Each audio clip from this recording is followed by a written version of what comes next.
आज हम लोग डिस्कस करने वाले हैं आपस में नेशनल इनकम के कुछ एमसीक्यूज़। और अगर आपको चैप्टर आता है तो ये आप कर सकते हैं बड़े आराम से, और नहीं आता तो पहले चैप्टर पढ़ेंगे और उसके बाद इसको प्रैक्टिस करेंगे। तो देखिए पहला क्वेश्चन क्या है। पहला क्वेश्चन आपके टॉपिक है गुड्स, उससे रिलेटेड है। हम सब ने पढ़ा है 3 तरह के गुड्स होते हैं, कंज्यूमर गुड्स, कैपिटल गुड्स और इंटरमीडिएट गुड्स। जिसमें से कंज्यूमर गुड्स और कैपिटल गुड्स को अगर आप ऐड कर देते हो तो आपको मिलता है इंटरमीडिएट गुड्स। तो लिखा है goods purchase for satisfaction of wants. ध्यान से समझेंगे, जो भी गुड्स आप खरीद रहे हैं, जो भी वस्तु हम खरीद रहे हैं, उससे हमें क्या मिल रहा है? सेटिस्फैक्शन। तो यहाँ एक शब्द है सेटिस्फैक्शन। तो अगर सेटिस्फैक्शन पर्पस से आप खरीदते हैं, आप सब जानते हैं अगर हम सेटिस्फैक्शन पर्पस से खरीदते हैं तो वो कंज्यूमर गुड्स होता है। तो आप लोग क्या करेंगे, सबसे पहले खुद करने की कोशिश करेंगे और उसके बाद मेरे साथ प्रैक्टिस में चेक कर लेंगे अपने आंसर को। चलिए, तो पहले का आंसर आ गया आपका कंज्यूमर गुड्स। दूसरा पढ़ेंगे, goods purchase for the following purpose are final goods. तो अभी हमने पढ़ा था कंज्यूमर गुड्स और कैपिटल गुड्स, दोनों ही फाइनल गुड्स होते हैं। तो कंज्यूमर गुड्स किस पर्पस से खरीदते हैं हम? बिल्कुल सही, सेटिस्फैक्शन पर्पस। तो एक तो हो गया सेटिस्फैक्शन, और दूसरा है कैपिटल गुड्स। ये क्यों खरीदते हैं हम लोग? Investment purpose. तो देखिए, एक हो गया सेटिस्फैक्शन पर्पस और एक हो गया इन्वेस्टमेंट पर्पस। तो हम दो पर्पस से खरीदते हैं, सेटिस्फैक्शन और इन्वेस्टमेंट। इसका मतलब इसका आंसर होगा बोथ। करते रहेंगे क्वेश्चन को, वीडियो को रोक कर पहले आप बड़े आराम से क्वेश्चन को पढ़ेंगे, उसके बाद खुद टिक करेंगे, उसके बाद मेरे साथ मैच करेंगे। Which of the following is an intermediate goods. इसमें से कौन सा इंटरमीडिएट गुड्स है? तो देखो बेटा, जब तक टॉपिक में शब्द क्लियर ना करे तब तक हम किसी भी गुड्स को इंटरमीडिएट या फाइनल नहीं बोल सकते। तो मशीन, कार, मोबाइल, बेसिकली ये कोई नहीं बता सकता, क्योंकि कार कौन खरीद रहा है, मशीन किस पर्पस से, जब तक आप उसका पर्पस ऑब्जेक्टिव नहीं देखेंगे तब तक आप गुड्स को नहीं डिफाइन कर सकते। तो इन चारों एग्जाम्पल में एक डी ने क्लियर कर रखा है, sugarcane is use a sugar mill. Sugar mill में शुगर केन, तो शुगर केन रॉ मटेरियल है, और जो रॉ मटेरियल होता है, रिसेल पर्पस होता है, वो इंटरमीडिएट होता है। तो इसलिए इसका आंसर होगा शुगर केन। तो ये 3 क्वेश्चन आपके एक इंपॉर्टेंट टॉपिक से बने हैं। बड़े क्वेश्चन में आता है difference between intermediate goods and final goods, और consumer goods and capital goods. अगर आप उसको पढ़ते हैं अच्छे से तो आपका 3-4 मार्क्स कवर होता है वहाँ, और अगर शॉर्ट में देखते हैं 1 मार्क्स, तो यहाँ आपके 3 क्वेश्चन बनाए हैं यहाँ इन्होंने। चलिए, दूसरा भी इंपॉर्टेंट टॉपिक इन्होंने डिस्कस करा आप लोगों के साथ। 4th question, stock and flow शुरू कर दिया अब इन्होंने। तो देखिए, stock, identify the stock variable. देखिए कौन सा स्टॉक है, इसमें भी जब तक आपको पॉइंट और पीरियड यूज़ नहीं करना आता तब तक आप इसे पहचान नहीं सकते। स्टॉक एक पॉइंट ऑफ टाइम होता है, फ्लो एक पीरियड ऑफ टाइम होता है। तो हम लोग इसको एक एक क्लास में समझते हैं, पूरी फुल एक एक 2-2 दिन लगा के एक एक टर्म्स को समझते हैं, और यहाँ से प्रैक्टिस कर रहे हैं। कोई टीचिंग टेक्निक्स नहीं है, आप सिर्फ प्रैक्टिस कर रहे हैं आपस में हम लोग। तो यहाँ देखिए, आइडेंटिफाई द स्टॉक वेरिएबल। आप बताइए मुझे, income, income point of time पे मिलती है या पीरियड ऑफ टाइम? तो आपने देखा होगा पर आवर्स की इनकम होती है, पर डे की होती है, पर मंथ की होती है, एक पीरियड की होती है। सेविंग भी एक पीरियड से रिलेट होता है, और कैपिटल फॉर्मेशन, इन्वेस्टमेंट भी एक पीरियड होता है। तो ये तीनों ही इसके आंसर नहीं है, ये तीनों ही पीरियड से हैं। बचा वेल्थ। वेल्थ अपने आप में बताता है एक पॉइंट ऑफ टाइम पे जो आपके पास अवेलेबल कैपिटल है। तो वेल्थ आपके पास एक पॉइंट ऑफ टाइम पे जब एसिड्स को मेज़र करते हैं, इनकम को मेज़र करते हैं किसी भी पॉइंट ऑफ टाइम पे, तो वो वेल्थ हो जाता है आपका। नेक्स्ट आपका है कि आप किसी चीज़ को पीरियड बेस पर अगर काउंट करते हैं, मैंने अभी बताया था कि अगर हम किसी चीज़ को पीरियड बेस पर काउंट करते हैं तो वो अपने आप क्या बन जाएगा? बिल्कुल सही, फ्लो। नेक्स्ट है income of the family is the example of which variable. वापिस अगेन इनकम, अभी हमने ऊपर पढ़ा था, इनकम कौन सा है? Flow variable. आगे चलते हैं, question number 7th, which one of the following is a flow variable. फिर से देखिए, वेल्थ अभी हमने फाइंड किया था, स्टॉक है ऊपर पढ़ा था आपने। क्वांटिटी ऑफ मनी, देखो एक पॉइंट ऑफ टाइम पे जब हम बात करते हैं पैसा है तो वो क्वांटिटी ऑफ मनी होती है। एक पॉइंट ऑफ टाइम पर सिर्फ मनी बोला है तो कुछ नहीं बता सकते हम। क्वांटिटी मनी बोला है तो स्टॉक, और मनी से रिलेटेड एक्सपेंस है, इनकम है, कंजम्पशन है तो फ्लो। तो यहाँ कंजम्पशन हमारा फ्लो वेरिएबल है। इसी तरीके से 8th नंबर पे है flow of goods and services and factor of production across different sector in a barter economy is known as. देखिए क्या है, जब हम बिना मनी के यूज़ किए एक्सचेंज करते हैं चीज़ों को तो हम उसे रियल फ्लो कहते हैं। तो ये हमारा रियल फ्लो है, basically circular flow of income का पार्ट है। और इसके बाद आप लोग अपना 8th के बाद 9th क्वेश्चन करते हैं हम लोग। चलिए 9th क्वेश्चन पे आगे। तो अब 9th क्वेश्चन क्या है हम उस पर डिस्कशन कर लेते हैं। 9th क्वेश्चन है sector which transforms one physical good into another physical goods. बताओ वह कौन सा क्षेत्र है जो एक वस्तु को दूसरी वस्तु में बदल देता है, उसकी ट्रांसफॉर्मेशन करता है, उसके स्वरूप को बदलता है, उसकी वैल्यू एडिशन करता है। कौन सी जगह ऐसी जो गेहूं को आटा बना देता है, जो प्लास्टिक को बोतल में कन्वर्ट करता है, प्लास्टिक आइटम में कन्वर्ट करता है। बिल्कुल सही, इंडस्ट्री सेक्टर्स, तो secondary sector. 10th consumption of fix capital. हम सब जानते हैं कि फिक्स एसेट्स जो होती है उसकी वैल्यू टाइम के साथ गिरती चली जाती है, तभी हम जो फ़ोन ख़रीदते हैं 3, 4, 5, 6 मंथ बाद बेचने जाते हैं तो उसकी वैल्यू गिरी हुई मिलती है। कार खरीदो, कुछ भी एसेट्स खरीदो, कोई भी ऐसी चीज़, फ्रिज खरीदो, जो भी सामान खरीदते हैं हम, वो सब अगर हम खरीद कर घर लाते हैं तो हमारे यूज़ करने की वजह से, नॉर्मल वेयर एंड टीयर की वजह से उसकी वैल्यू गिर जाती है ना। बिल्कुल सही। तो इसी तरीके से इसने कहा है कि किस वजह से। देखिए बहुत सारे रीजंस हैं पर मेन रीज़न इसका डी होगा, due to normal wear and tear and force in obsolescences. इसने दोनों को कवर कर दिया है तो इसलिए इसका आंसर डी होगा। Wear tear, passage of time, force in obsolescences, ये कुछ फैक्ट्स हैं जिसकी वजह से डेप लगता है। अगर हम कोई चीज़ खरीदते हैं टूट फूट हो जाए तो उसकी वैल्यू गिर जाती है, टाइम बीतने के साथ उसकी वैल्यू गिर जाती है, या कोई टेक्निकल चेंज आ जाए, कोई नया अपडेटेड वर्जन आ जाए तो भी फिर उसकी वैल्यू गिर जाती है। ध्यान रखना, अनएक्सपेक्टेड ऑब्सोलेंसेस नहीं होना चाहिए। जैसे कि आपकी कार किसी मतलब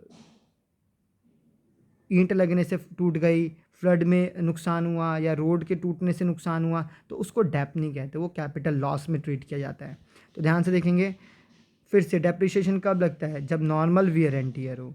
फ्लड की वजह से नहीं लगता, मार्केट क्रैश आने की वजह से वैल्यू के गिरने को नहीं कहते हम। अनएक्सपेक्टेड ऑब्सोलेंस नहीं होना चाहिए, एक्सपेक्टेड ऑब्सोलेंस होना चाहिए। फिर भी कोई इशू है तो आप मुझसे क्लास में समझ सकते हैं।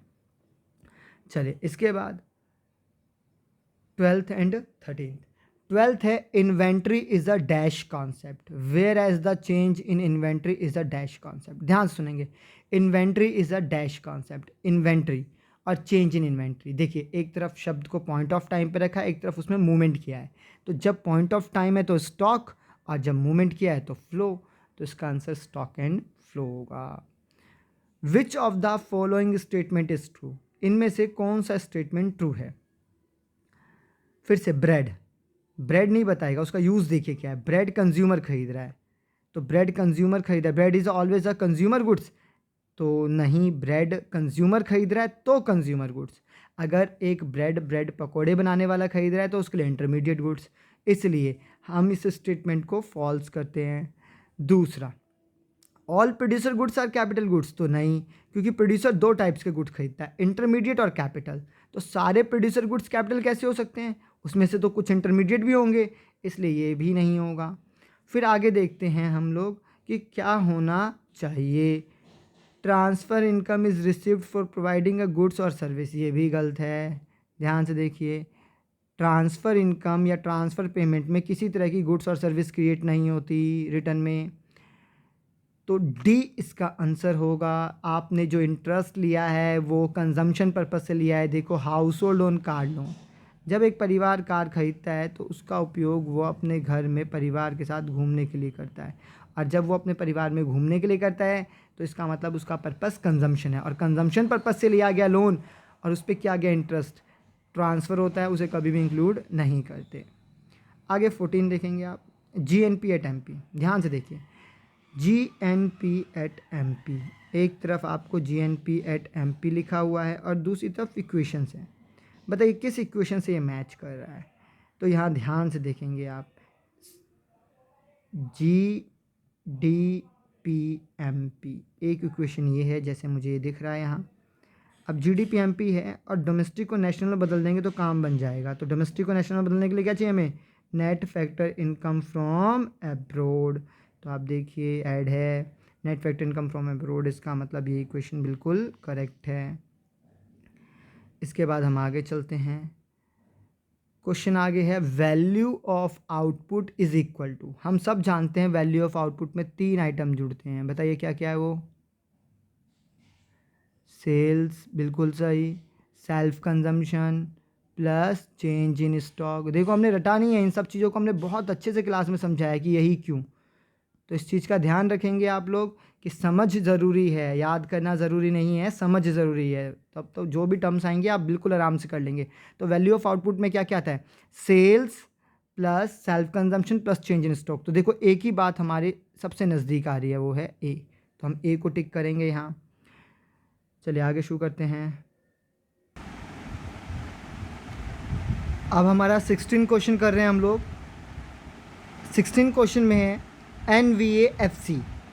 NVAFC मतलब एक तरीके से डोमेस्टिक इनकम। तो कौन सी डोमेस्टिक इनकम है इसमें से, तो देखिए ट्रांसफ़र्स तो नेशनल इनकम में काउंट ही नहीं होती। ये भी ट्रांसफ़र है, ये भी ट्रांसफ़र है और ये भी ट्रांसफ़र है। तो सीधा सीधा हो गया, फैक्टर इनकम ही हमारी डोमेस्टिक इनकम या नेशनल इनकम होती है। तो इसका आंसर होगा ए। इसी तरीके से क्वेश्चन नंबर 16 के साथ अब हम 23 भी ले लेते हैं, साथ साथ ऐसे चलेंगे। 23 नंबर क्वेश्चन पे देखिए, NNPFC। बताइए NNPFC किसको कहते हैं आप लोग।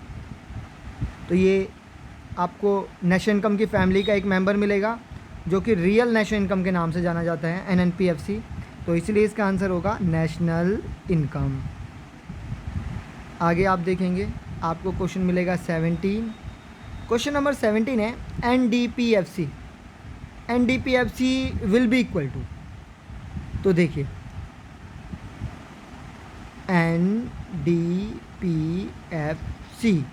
और इस तरफ सारी इक्वेशन में जो है NDPMP। मार्केट प्राइस से फैक्टर कॉस्ट में जाएंगे तो क्या माइनस होता है, NIT। बहुत सिंपल है। अगर आपको नेशनल इनकम आता है तो ये पूरा पेपर देखेंगे आप, बड़ा आसान बनाया हुआ है। तो ये एक राइटर ने बनाया है, देखिए अगर आपने पढ़ा है तो सब कुछ आसान है, नहीं पढ़ा तो फिर तो पेपर मुश्किल है आपके लिए। तो इसलिए देखिए कि आपको क्या ये सब आता है, और आता है तो आपका पेपर अच्छा जाएगा। Which of the following item will not be included while calculating NDPMP। तो देखो NDPMP किस मेथड से निकलता है, आपको याद होगा एक्सपेंडिचर मेथड से। देखो क्या इंक्लूड होगा या क्या नहीं वो तो डिपेंड करता है मेथड पे। तो एक्सपेंडिचर मेथड में आपको पता होगा क्या क्या था, private final consumption, government final consumption, net export, gross domestic capital formation, नहीं तो नेट डोमेस्टिक कैपिटल फॉर्मेशन। तो क्या नहीं आता, कंजम्पशन ऑफ फिक्स कैपिटल नहीं आता। इसका मतलब नॉट इंक्लूडेड, तो आंसर होगा बी, ACD। इनमें से कोई आंसर नहीं है बी, क्योंकि ये इंक्लूड नहीं होता। फिर है क्वेश्चन नंबर NNPFC। अभी हमने पढ़ा था ऊपर, NNPFC क्या है, NNPFC हमारा नेशनल इनकम है। फिर देखिए which of the following item will not be included while estimating national income by income method. तो देखो इनकम मेथड याद है तो आपको पता होगा क्या आता है, COE compensation of employee, OS operating surplus. तो उसमें वेजेस सैलरी आता है, रॉयल्टी आता है, प्रॉफिट आता है, स्कॉलरशिप नहीं आता। तो अपने आप नोट इंक्लूडेड का आंसर हो गया D, ये आपका C। चलिए इसके बाद 19 एंड 26। तो 19 देखेंगे हम लोग, नेशनल इनकम कब डोमेस्टिक इनकम के बराबर होगा। तो हम सब जानते हैं कि नेशनल इनकम और डोमेस्टिक इनकम के बीच जो है वो डिफरेंस है NFIA का। तो देखिए NFIA क्या होना चाहिए, NFIA होना चाहिए 0, तब ये दोनों बराबर होंगे। इसका मतलब इसका आंसर C है। ऐसे ही which out of the following is not included in estimation of national income. किसको नेशनल इनकम में काउंट नहीं करेंगे, तो आप ध्यान से देखिए किसको इंक्लूड नहीं करेंगे। आपको सब टॉपिक की समझ होनी चाहिए। तो देखिए, अगर हम सब्सिडरी लंच दे रहे हैं अपने एम्प्लॉई को तो इंक्लूड होगा, अगर हम फ्री मेडिकल फैसिलिटी दे रहे हैं अपने एम्प्लॉई को तो भी इंक्लूड होगा। ये सब सीओई का पार्ट है, ये भी सीओई का पार्ट है, ये भी सीओई का पार्ट है। कंस्ट्रक्शन ऑफ हाउस इन्वेस्टमेंट का पार्ट है, ग्रॉस डोमेस्टिक कैपिटल फॉर्मेशन का। सिर्फ ये जो देखेंगे आप बी में, ओल्ड एज पेंशन, ये आपको ट्रांसफ़र इनकम दिखेगा और इसको नेशनल इनकम में काउंट नहीं करते, तो इसका आंसर बी होगा। नेक्स्ट देखते हैं हम लोग, which of the following is not a factor payment. ये 2020 के एग्ज़ाम का था, तो नॉट अ फैक्टर पेमेंट, कौन सा फैक्टर पेमेंट नहीं है। तो ध्यान से देखेंगे तो आपको सब कुछ फैक्टर पेमेंट लगेगा सिवाय इसके। तो हमारा जो स्कॉलरशिप है स्टूडेंट को देना, ये हमारा फैक्टर पेमेंट नहीं है बल्कि ट्रांसफ़र पेमेंट है। बाकी rent paid to owner of a building, salary to the member of parliament, free uniform अपने एम्प्लॉयज़ को देना है किसी को भी, डिफेंस पर्सन को, ये सब फैक्टर पेमेंट्स के पार्ट हैं। ऐसे ही आप लोग अब क्वेश्चन नंबर 27 देख सकते हैं। क्वेश्चन नंबर 27 है foreign embassy. Foreign embassy is a part, foreign embassy in India. तो देखिए, इंडिया के अंदर फॉरेन एम्बेसी है, तो फॉरेन एम्बेसी इंडिया के मैप में है, तो इंडिया के मैप के अंदर वो किसका इकोनॉमिक टेरिटरी का पार्ट है, मतलब कि वहाँ जो कमाएगा क्या हमारी डोमेस्टिक इनकम में काउंट होगा? नहीं, वो हमारी डोमेस्टिक टेरिटरी का पार्ट नहीं है। क्या जियोग्राफिकल टेरिटरी का पार्ट है? तो देखिए, आता तो हमारे ग्राफ में है, पर वहाँ free flow of good service ना होने की वजह से वो हमारा जियोग्राफिकल का भी पार्ट नहीं है। इसका मतलब डी, तो इसका आंसर डी होगा। चलिए आगे चलते हैं। Question number 21, production method. Production method क्या है? तो देखिए, कैलकुलेटिंग नेशनल इनकम, जब आप नेशनल इनकम कैलकुलेट करते हैं तो प्रोडक्शन मेथड जो है उसको हम बोलते हैं वैल्यू एडिड मेथड। इसका आंसर भी हो जाएगा। रियल नेशनल इनकम क्या दिखाता है भाई? नेशनल इनकम तो हमारी फाइनेंशियल स्टेटस को दिखाता है, मतलब welfare of the people, with कुछ एग्जम्पशंस हैं, कुछ लिमिटेशंस हैं उसके साथ। बट इस क्वेश्चन के अकॉर्डिंग कि with a rise in real national income, अगर रियल नेशनल इनकम बढ़ेगी तो क्या होगा? वेलफेयर भी बढ़ेगा। इनडायरेक्ट टैक्स और सब्सिडरी के डिफरेंस को क्या कहते हैं? Indirect tax minus subsidiary, NIT, net indirect tax. Real GDP is considered as a index of welfare. Welfare है क्या? हाँ, ये रहा वेलफेयर। चलिए आगे देखेंगे क्वेश्चन नंबर 31। क्वेश्चन नंबर 31 में आपसे पूछा गया है कि करेक्ट पेयर देखिए आप, देखिए कौन सा करेक्ट पेयर है। फाइनल गुड्स क्या होता है? फाइनल गुड्स या तो इन्वेस्टमेंट या कंजम्पशन पर्पस। यहाँ रीसेल लिखा है, गलत, नहीं होगा। इंटरमीडिएट गुड्स रीसेल होता है और फर्दर प्रोडक्शन के लिए, इन्वेस्टमेंट के लिए नहीं होता। Consumer goods, goods which satisfy the wants, बिल्कुल करेक्ट, ये ठीक है, तो आंसर होगा सी। चलिए अगला है पार्क इन द नाइबरहुड। आपके पड़ोस में कोई पार्क है तो ये एक पॉजिटिव एक्सटर्नलिटी है, इसने नेगेटिव बोला है तो ये भी नहीं होगा। पॉल्यूशन एक नेगेटिव एक्सटर्नलिटी है, पॉजिटिव देखा हुआ है तो ये भी नहीं होगा। इसके लिए आपको पता होना चाहिए एक्सटर्नलिटी, जब हम कोई काम करते हैं उसके इम्पैक्ट्स। पॉल्यूशन एक नेगेटिव इम्पैक्ट डालता है हमारी लाइफ स्टाइल पे, तो उसे हम नेगेटिव एक्सटर्नलिटी कहते हैं। पार्क हमारे को हेल्थी बनाता है तो पॉजिटिव इम्पैक्ट डालता है हमारी लाइफ पे, तो उसे हम पॉजिटिव एक्सटर्नलिटी कहते हैं। किसी भी काम का हम पर पड़ने वाला effect. Vegetable grown in the backyard of the house, देखिए ये नॉन मार्केट एक्टिविटी है। अगर आप छोटा सा बैकयार्ड में, थोड़ा सा घर के पिछवाड़े में थोड़ा बहुत मिर्ची, नींबू, लहसुन, अदरक उगाते हैं तो समझिए कि उसको मार्केटेबल वैल्यू नहीं दी जा सकती, वो तो बस ऐसे ही अपने सेटिस्फेक्शन के लिए आप कर रहे हैं। तो ये ठीक है, सी है इसका आंसर। चलिए तो यहाँ ये कंप्लीट हो गया और इस तरीके से आप चेक कर सकते हैं कि क्वेश्चन नंबर 31 में से आपको कितने आते हैं, और मुझे ज़रूर कमेंट करके बताइए कि आपने कितने मार्क्स अटेन किए इसके अंदर।